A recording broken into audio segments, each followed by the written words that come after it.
आइए आज हम 8th ग्रेड अभ्यास पुस्तिका विज्ञान विषय कक्षा 6 पाठ 3 पदार्थों का पृथक्करण के प्रश्नों के उत्तर लिखेंगे। तो हम सबसे पहला प्रश्न देखते हैं। ये बहुविकल्पीय प्रश्न है। इसमें पहला है, सही विकल्प चुनकर लिखिए। इसका पहला है, सूखे पौधों की डंडियों से अन्य कणों अथवा अनाज को पृथक करने के पदक्रम को कहते हैं। तो इसका सही उत्तर है बी, थ्रेसिंग। अगला प्रश्न है दूसरा, गेहूं, चावल या दाल में से कुछ बड़े मिट्टी के कणों या पत्थरों को पृथक करने में किस विधि का उपयोग करेंगे। तो डी है इसका हस्त चयन। प्रश्न तीसरा है, मंथन विधि द्वारा क्या होता है, दूध या दही से मक्खन निकाला जाता है। तो बी नंबर का सही है। इस पर बी वाला विकल्प सही का चिन्ह लगाएं। इसमें डी गलत लिखा है, लेकिन बी पर टिक लगाएं आप। तो चौथा है, केवल जो ऑप्शन डी है ना, उसका ब्रैकेट वाला गलत है और बाकी सब सही है। तो ये बी वाले पे टिक लगा लें। और ये जो लिखा है दूध या दही से मक्खन निकाला जाता है, ये सही है। ब्रैकेट में अकेला डी वाला वो गलत है अकेला। चौथा है, यदि आपको पानी या नारियल तेल के मिश्रण में से दोनों को पृथक पृथक करना हो तो आप किस विधि का उपयोग करेंगे। तो इसका सही विकल्प है बी, निस्तारण। तो बी वाले विकल्प पे सही का चिन्ह लगाएं। पांचवा है, समुद्री जल से नमक किस विधि द्वारा बनता है। तो इसका सही विकल्प है बी, बाष्पन विधि द्वारा। बी वाले विकल्प पे सही का चिन्ह लगाएं। अब रिक्त स्थान आए हैं। रिक्त स्थान, ये नीचे दिए गए शब्दों में से चुनकर रिक्त स्थानों की पूर्ति कीजिए। ये ब्रैकेट में कोष्टक में शब्द दिए हैं, इनका उपयोग करके नीचे रिक्त स्थान भरना है।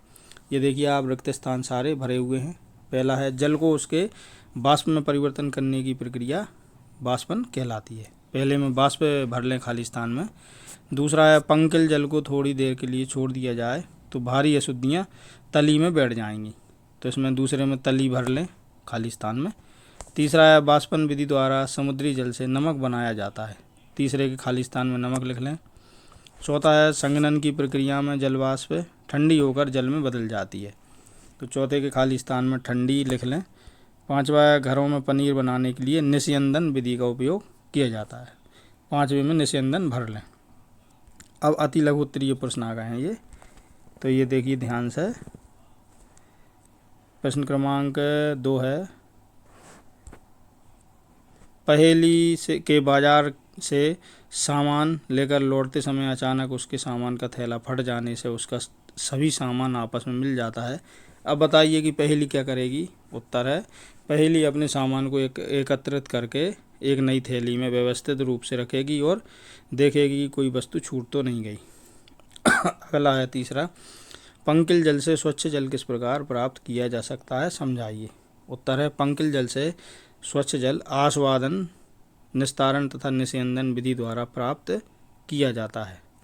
अगला प्रश्न है चौथा, अपने दैनिक जीवन में चालन विधि के प्रयोग को आप कहाँ कहाँ देखते हैं, 2 उदाहरण दीजिए। उत्तर है, आटे से चोकर अलग करना, स्वर्णकारों द्वारा अलग अलग आकारों के मोतियों को अलग करना तथा अनाजों को अलग करने के लिए किया जाता है। उत्तर है, शक्कर को कमरे के ताप पर पानी में घोला गया है, लेकिन यदि पहेली को और अधिक शक्कर पानी में घोलना होगा तो पहेली क्या करेगी।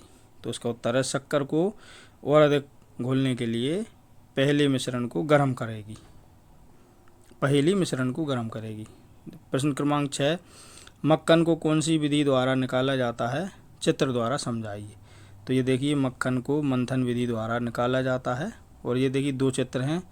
ये प्राचीन समय में ये ऐसे दूध को भाके मथ के और बनाते थे। और अब इलेक्ट्रॉनिक आइटम, इलेक्ट्रॉनिक मशीन के द्वारा भी। ये 2 चित्र हैं, एक इलेक्ट्रॉनिक है और एक मैनुअली। तो ये दोनों आपको चित्र बनाना है।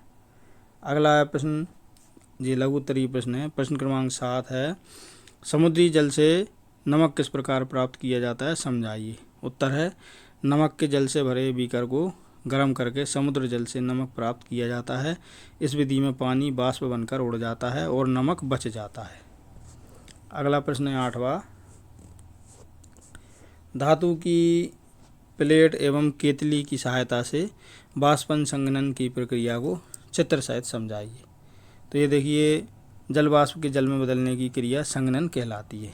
और इसका ये चित्र देखिए आप कि ये जल वाष्प कैसे पानी में बदलती है, वाष्प कैसे पानी में बदलती है। ये देखिए सब चित्र आप इसको बना लें ध्यान से। अगला प्रश्न है 9वां, क्या कारण है कि समुद्री जल की अपेक्षा नदियों का जल ज़्यादा साफ दिखाई देता है? उत्तर है, समुद्र के जल में लवण घुले हुए होते हैं, जिसके कारण इसका घनत्व नदी के पानी के घनत्व से अधिक होता है, इसलिए समुद्री जल की अपेक्षा नदी का जल साफ दिखाई देता है। उत्तर प्रश्न 10 है, अवसादन, निस्तारण और निस्यंदन विधियों को समझाइए। तो उत्तर देखिए, पहले अवसादन विधि है। अवसादन मिश्रण में जल मिलाने पर भारी अवयवों के नीचे अवसादन कहते हैं। दूसरा है निस्तारण, अवसाद के ऊपर के जल को अलग करने की क्रिया को निस्तारण कहते हैं। अगला प्रश्न है 11वां, यदि एक बोतल में चाक पाउडर या नमक है तो हम बिना चखे कैसे पता करेंगे कि वह नमक है या चाक पाउडर? उत्तर इसका विलयन को देखकर पता करेंगे, क्योंकि नमक पानी में घुल जाता है जबकि चौक का पाउडर पानी में नहीं घुलता। अब अगला प्रश्न है, ये दीर्घोत्तरीय प्रश्न है। प्रश्न क्रमांक 12, संतृप्त विलयन से आप क्या समझते हैं? उदाहरण सहित समझाइए।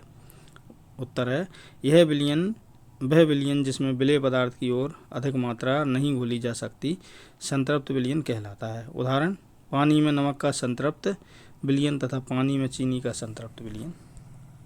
अब अगला प्रश्न 13, फिल्टर पेपर से अशुद्धि दूर करने की प्रक्रिया को चित्र सहित समझाइए। तो ये देखिए, ये चित्र को ध्यान से देख लें आप, और इसका उत्तर ये है। फिल्टर पेपर में छोटे छोटे छिद्र होते हैं। फिल्टर पेपर को मोड़कर कीप में लगा दिया जाता है। इसके बाद मिश्रण को फिल्टर पेपर के ऊपर डाला जाता है। ठोस कण इसके छिद्रों से नहीं गुजर पाते तथा फिल्टर पेपर पर ही रह जाते हैं। अब अगला प्रश्न है 14वां, दिए गए मिश्रण में से उनके अवयवों को कैसे पृथक करेंगे? विस्तार पूर्वक लिखिए। ये देखिए, गेहूँ चना भूसा को कैसे अलग करेंगे? आ है, इस मिश्रण में से भूसा फटकना विधि द्वारा अलग करेंगे। गेहूँ और चना शेष रह जाएगा, इन्हें छानना विधि द्वारा अलग करेंगे। दूसरा है, अब चावल, चने और लोहे का चूर्ण। तो इसका देखिए बी नंबर का, सबसे पहले मिश्रण में से चुम्बक से लोहा चूर्ण अलग कर लेंगे। अब शेष चावल तथा चने के मिश्रण छालन विधि द्वारा अलग कर लेंगे। तीसरा है, रेत, मक्का, चना और भूसी, इसको कैसे अलग करेंगे? तीसरा है, इस मिश्रण में से भूसा फटकना विधि द्वारा अलग करेंगे। रेत तथा मक्का, चना शेष रह जाएगी, इन्हें छानना विधि द्वारा अलग करेंगे। अब हम प्रोजेक्ट कार्ड देखते हैं। पहला, ये देखिए, आपने अपने परिवेश में विभिन्न पदार्थों के पृथक्करण की विधियां देखी होंगी। इन विधियों को सारणी बनाकर निम्नानुसार लिखिए।